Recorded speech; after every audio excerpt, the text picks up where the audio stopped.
Listen, this is the moment the market stops being a market and turns into a referendum. Silver is hovering around $95 an ounce, not because a mine collapsed, not because inflation printed a new headline, but because a land deal just got turned into a tariff weapon. And if you think that sounds insane, good, because that is the point. This is what a perfect storm looks like in 2026. Geopolitics, supply chains, and trust in paper all breaking at the same time. Today I'm going to break down the Greenland Factor, what's actually being threatened, why it matters, why silver is reacting harder than gold, and why the next psychological level isn't a meme anymore. Quick disclaimer, this is analysis and education, not financial advice. Manage risk. Do your own research. The White House has framed Greenland like a strategic necessity: Arctic positioning, air and missile defense, and mineral leverage. And now, the pressure campaign is public. The ultimatum is simple: support a complete and total purchase pathway for Greenland, or tariffs hit. A 10% tariff wall is scheduled to begin February 1st on imports from 8 European countries. And if the standoff continues, that wall escalates to 25% on June 1st. Let's name the list because it matters: Denmark, the United Kingdom, France, Germany, the Netherlands, Norway, Sweden, and Finland. These aren't rivals across the ocean. These are allies. That's why the reaction is so violent. And Europe isn't treating it like a normal trade spat. They're talking like it's hybrid pressure, economics as coercion.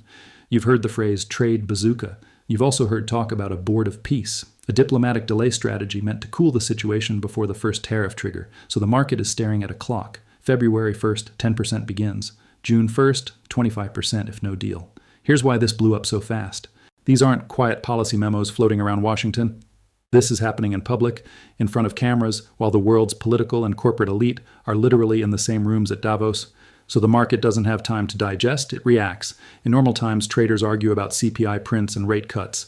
In 2026, a single sentence about tariffs can reprice a metal faster than a year of inflation, because tariffs don't just change cost, they change confidence. And confidence is the invisible foundation under everything you own: stocks, bonds, currencies, credit. When confidence cracks, hard assets catch fire. That's what you're seeing in silver, a fear premium stacking on top of a physical premium. Let's translate the two competing strategies. On one side, you have talk of a board of peace, a diplomatic proposal designed to delay the confrontation, push the deadline, and stop the first tariff trigger from landing. On the other side, Europe's threat is the trade bazooka, a retaliation package that can hit U.S. imports hard if Washington moves first.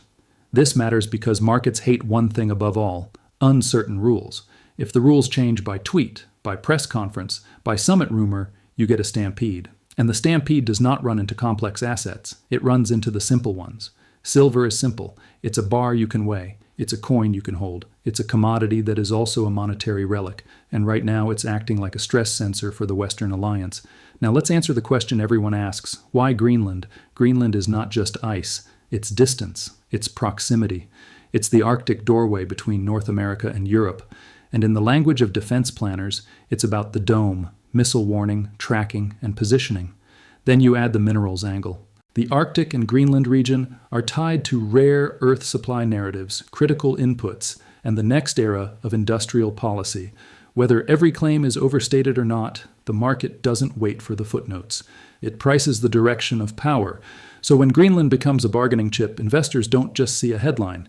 They see a world where territory, tariffs, and technology are fused into one negotiation.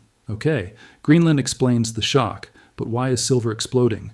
Because silver is the only major asset that lives in two worlds at the same time. World 1, safe haven. When alliances fracture and policy turns unpredictable, people flee to tangible assets. Gold does that job, slowly and steadily. World 2, industrial necessity.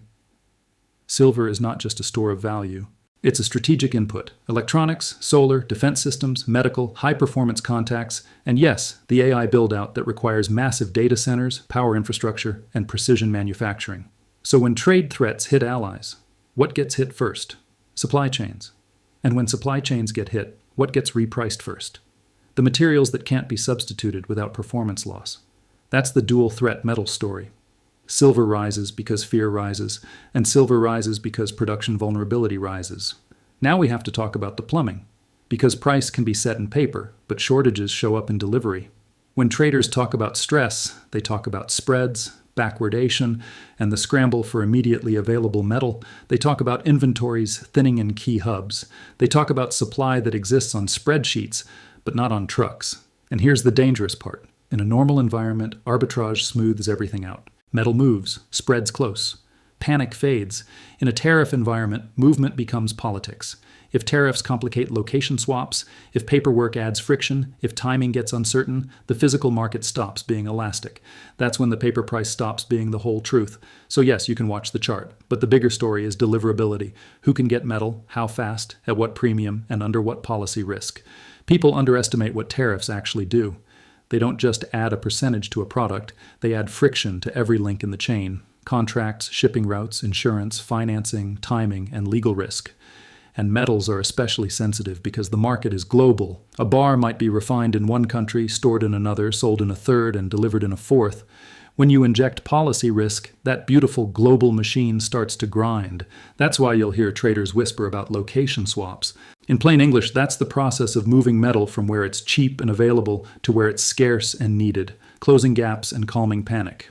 But tariffs, deadlines, and retaliation threats make that process slower, more expensive, and more uncertain. So what happens? Premiums can widen, delivery times can stretch, and the paper market can look calm while the physical market feels tight. This is why the phrase "price is set in paper but shortages show up in delivery" isn't poetry, it's mechanics. Now bring in the industrial side. In a normal silver market, industrial buyers hedge and plan. In a stressed market, they do something different. They secure. Think like a procurement manager who has one job: keep the line running. If your factory makes connectors, sensors, medical devices, solar components, or defense electronics, a missed shipment isn't annoying. It's catastrophic. It becomes downtime, penalties, missed contracts, and reputational damage. That's why the industrial bid is ruthless. They don't care if silver is up $3 today. They care whether they can get metal at all next month. And here's the twist. The same trade war that scares investors also scares manufacturers. Because tariffs and retaliation don't just hit the price of silver, they hit the reliability of everything that depends on silver. So you get a double squeeze. Investors buying for protection, and industry buying for survival. Now let's talk about Western retail behavior. When silver is cheap, retail treats it like a hobby. When silver crosses a psychological threshold, retail treats it like an escape hatch. You see it in the language. People stop saying, "I'm adding a little."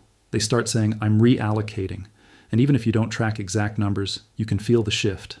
Some analysts have pointed to a long streak of inflows into silver funds. One count floating around is a 169-day stretch. Whether the exact number is 169 or simply months, the message is the same. Capital is moving with conviction. That matters because when sentiment flips, it doesn't flip back easily. Not when the story is old order breaking. If you want to follow this like a professional, here's the checklist. Not predictions, signals. 1. Tariff headlines and deadline language. Any softening, any delay, any diplomatic breakthrough can remove fear premium fast. Any hardening, any escalation can add fuel. 2. Europe's countermeasures.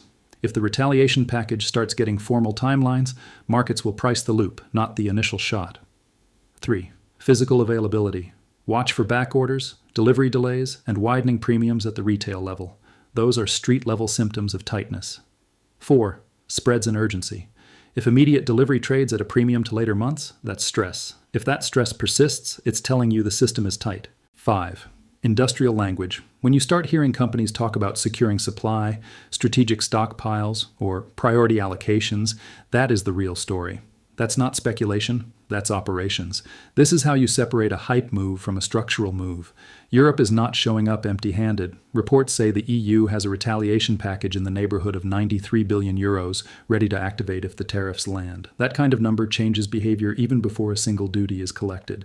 Because once you are in a retaliation loop, everything becomes uncertain. Currency confidence, trade flows, corporate margins, and the rules-based assumption that allies don't do this to each other.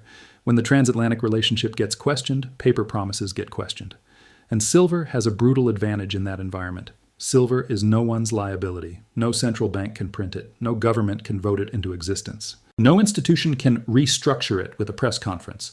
Here's why this breakout matters psychologically. For years, silver was treated like the volatile cousin, interesting, but not serious. Then it started behaving like a strategic asset. Crossing into the mid-90s flips a switch in the human brain. It tells the market, this move is not normal. It's not a seasonal rally. It's repricing. And the Western angle is crucial.